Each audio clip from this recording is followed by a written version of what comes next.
and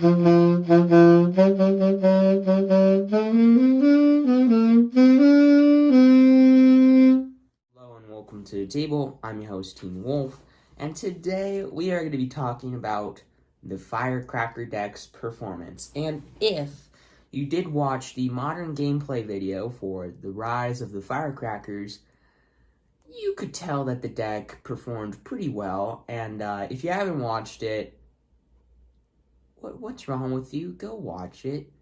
It's the rise of a saga. It may be very similar to a certain franchise that I can't it's like on the tip of my tongue, but it may be like all the names and whatnot may be super similar to it, but yeah, I just can't put my finger on it. But go watch it. It's really awesome, really fun gameplay, and it just is so broken. And it's gonna get even more broken because I'm going to take out a couple cards in the deck, and I'm going to replace them with some pretty broken cards. I'm going to take out all my Bedlam Revelers and replace them with this amazing card called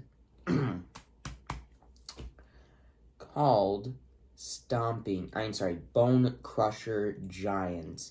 And that card's awesome, as I mentioned in the gameplay video for that deck, though I didn't go into too much depth. Basically, like, it's a creature, but it can also be played as an instant, so it's kind of a 2-for-1 in this kind of deck. And it's also a pretty good-sized creature that kind of hurts your opponent if they want to get rid of it. So, there you go. And, I didn't mention the other cards that I'm going to put in the deck quite yet, and I'm not exactly sure what I'm going to take out to put them in quite yet, but I am going to mention what those cards are. The first one being Chandra's Incinerator, and if you got any M21 and you saw this card, you were probably thinking to yourself, what kind of broken nonsense can this card do in an instance deck? Basically, anytime any of my instants or anytime anything on my board deals damage to the opponent, not through combat, then it's gonna deal that much damage to a creature that they control. So to put it simply, any of the lightning bolts, any of the thermo alchemist triggers or gutter snipe triggers are going to deal damage to the opponent, and then they're going to deal that much damage to one of their creatures. Plus, it can be an omega cheap 6/6 with trample.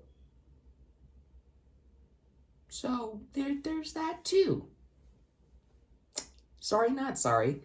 And that card's awesome. And another card that I'm probably going to end up putting in a deck that I didn't even realize existed until I think like a few days ago at the time I'm recording this. And it's broken. Quest for Pure Flame, I recall is what it's called. And basically it's an enchantment, which I know doesn't synergize too much with this deck, but hear me out.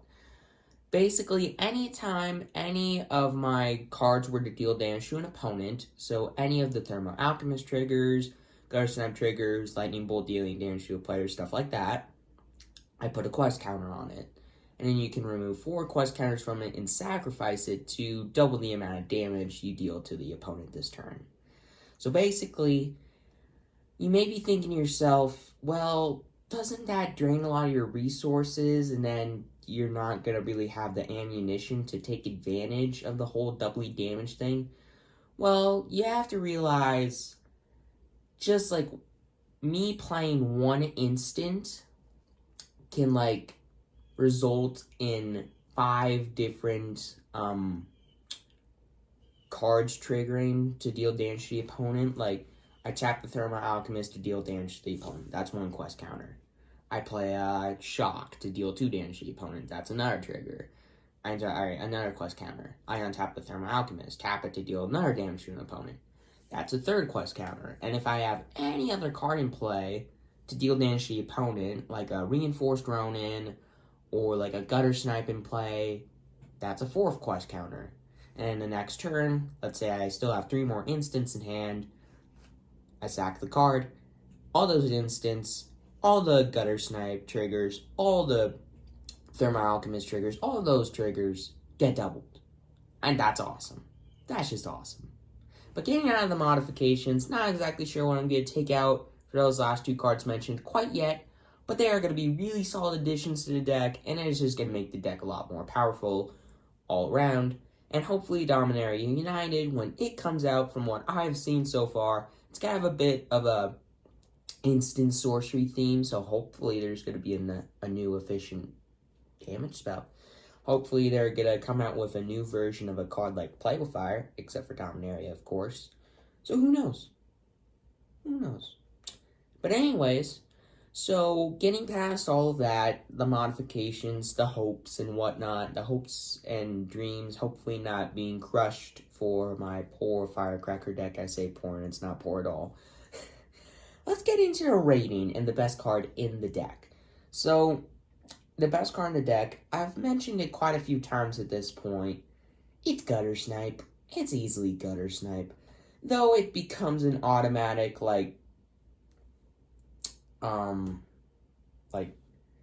this card must be murdered kind of thing.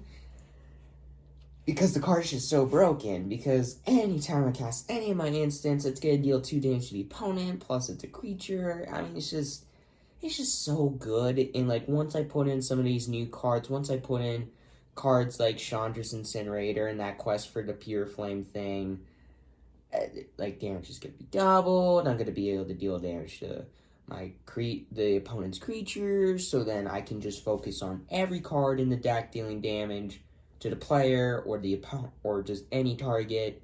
And then if I have Chandra's Incinerator in play, I can then still be able to remove creatures on the opponent's board. So it's just going to be nonsense. And Gutter Snipe's just going to get more powerful. So, pretty sweet. And Gutter Snipe, it is pretty easy to remove. Basically every burn spell in the game can get rid of it. There are a lot. It can't really protect itself at all. Well, no, it just can't protect itself at all. So it can be removed by any removal spell, basically, except for something like Bloodchief's Thirst, which, now that I think about it, is not good in Modern. Just a little spoiler for the next video I'm going to upload. But, yeah.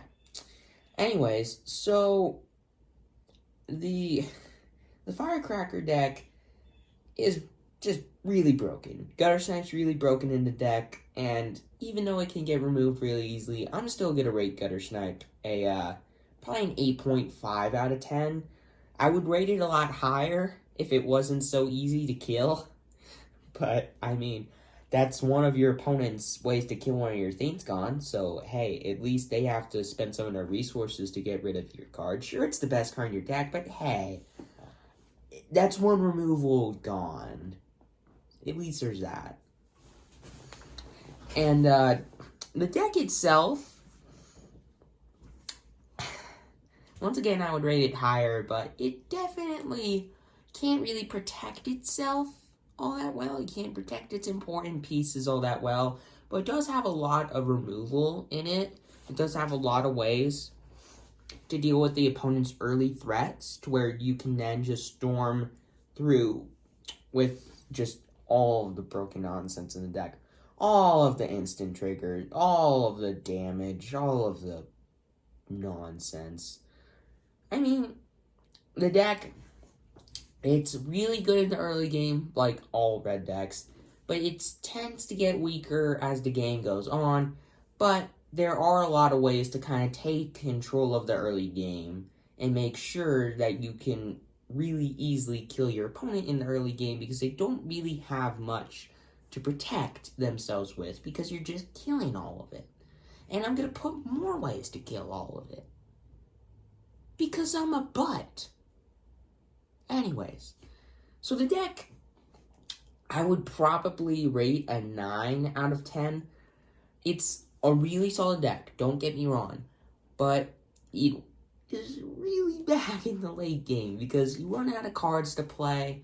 You can't really take control of the game anymore. Your creatures become a lot weaker, and it's just kind of like, it just kind of stinks. But you're just so powerful in the early game, and you can just do so much in the early game to where it doesn't really matter that often that the deck's bad in the late game because you just kill your opponent 80% of the time in the early game. So, the deck wins a lot. If you're smart, you usually don't lose that often with it because you're just taking control of the early game. Really powerful deck overall. And I'd say probably gonna be one of the most, well, it's gonna be the most powerful deck for, like, the modern decks that I'm gonna review for this set.